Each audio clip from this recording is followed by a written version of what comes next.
I know a lot of you have bumped into like some crazy ass fandoms and fan bases of mainly pop stars, people on the radio.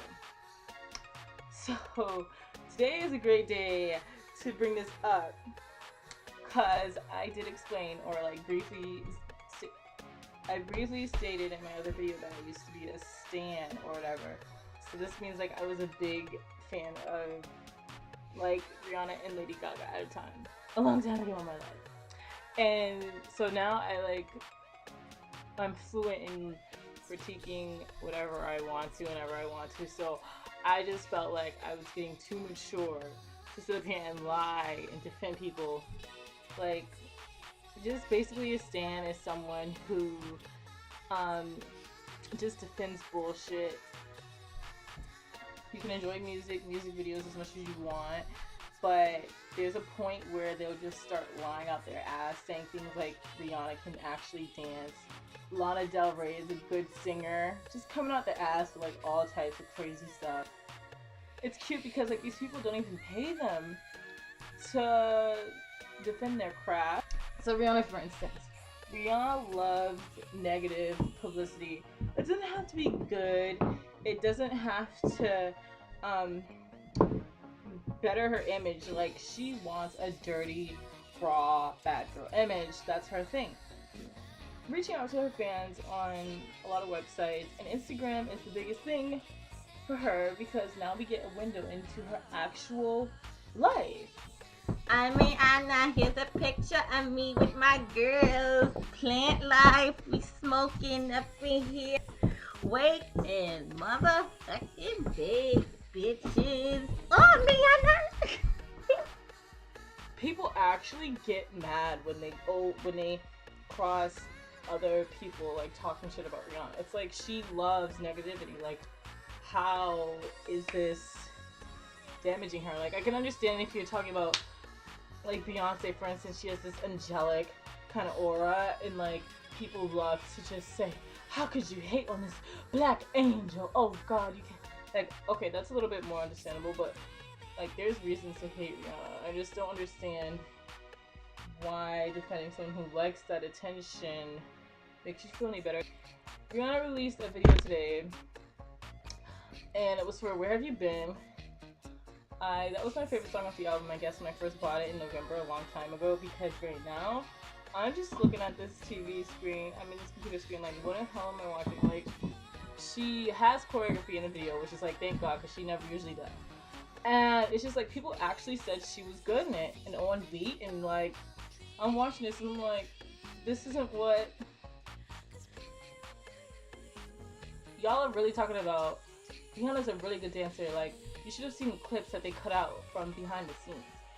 Her dancing is pretty much Britney Spears performing live circa 2010, and she's doing this, she's surfing this for a music video. Don't even like, like, how you gonna serve bullshit for a music video? Like, and then people lie about it. Like, you don't have to lie, girl. She's struggling. Like, y'all even went as far as to say she's paying homage to Beyonce and Solange Knowles in the video. Girl, Rihanna don't pay homage to nobody. She was even friends with MIA and swagger jacked her entire career for about 6 months. And y'all gonna sit here and say she paying homage to Beyonce and Solange, girl. Fan bases are delusional. Very much not slaying me, or like, what's so impressive about someone staring deadly at a camera and just grinding on the wall looking pretty? That's not a good entertainer to me. And I'm glad some people agree and can see that, like, because not everyone's as delusional as these fan bases are. I guess the likability is something that's more important than if they can actually perform or whatever, because once their brand is like bigger than their actual talent, that's where the money is, because this person could literally put out whatever the fuck they wanted and you guys would eat that shit up. And a lot of people keep saying, like, for instance about Beyonce, that she's fallen off, she's a flop. She's come back like 6 times. You know, she did flop like she hasn't really flopped. Like she's come back and done stuff. I don't know. These fan bases will take anything, and that's different because Beyonce is actually a talented performer and entertainer. Another example, when Jessie J premiered last year, the Little Monsters were on it. They were all for Jessie J, Team Jessie J, da da da. Jessie J's been out for like more than 2 years now, I guess. And she's really just simmered down. Like, I haven't even heard about her, like, on my timeline or anything. I'm like, well, damn, where these Little Monsters were all up on her just a few months ago? Like, she literally was performing on some award show and, like, no one said anything about it. They were just talking shit about how she was in a cast. I'm like, weren't you all up on her team and all up on her side, though? There's another example of, like, y'all just bandwagon to whoever's the newest white obsession. Like, Lana Del Rey has all these Little Monsters, so, like, I feel like I teased everyone because I said, I bet you if she says one bad thing about Gaga, she's gonna lose her entire fan base. But, yeah, she's been smart enough not to do that. And I'm going to be honest, I found Lana Del Rey a while ago, probably back in October. I got this indie playlist or something, and Blue Jeans was on it, and I loved Blue Jeans. I kept playing it over and over. I didn't really look into who she was because I just thought she was one of those nameless artists who just puts out one thing or something like that. She wasn't like any pop sensation or anything.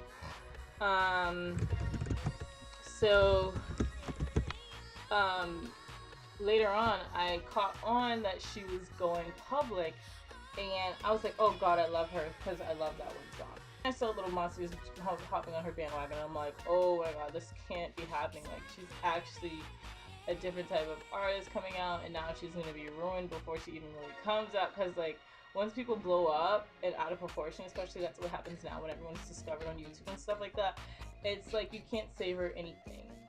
So I don't know, I just stopped liking her because when I started hearing her talent, I couldn't hear it. So like, and then I saw her interviews, and I'm like, I usually love people off their interviews. Like when I was on Azalea Banks for a second, I loved her interviews. Like that was what made me feel like more connected to the artist. And her interviews fucking sucked. Like, yeah, you could be nervous in front of cameras, but like she's literally saying things that show that she's like no like want to actually be a musician or blow up as a pop sensation. So I'm just like, okay, you're just making music because you're fucking bored in summer, girl.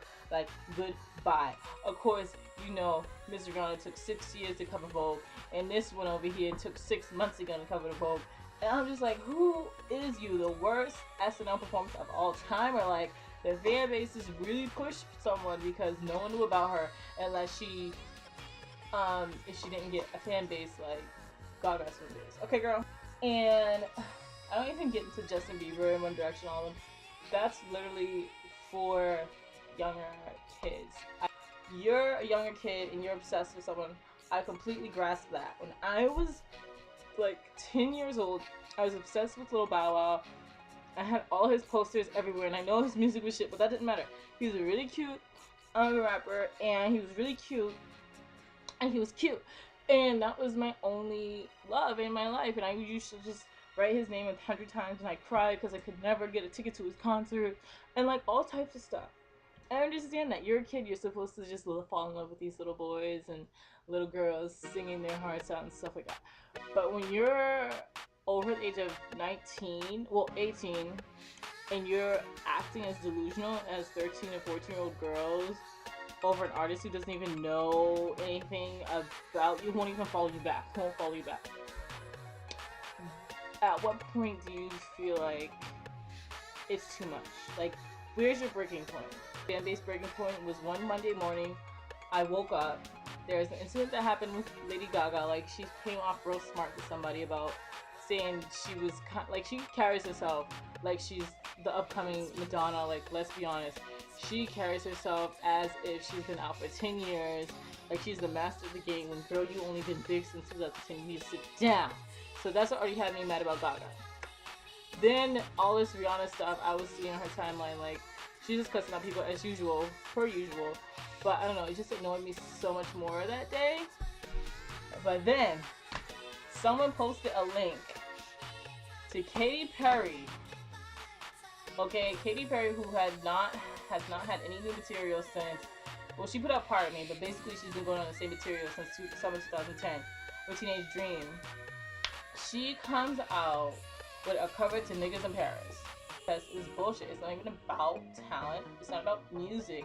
It's a big fucking competition. No one's out here trying to be the next trailblazer. No one's out here trying to be the next one up. Everyone's trying to do what every other bitch is doing. And that's clear with Katy Perry, like, obviously.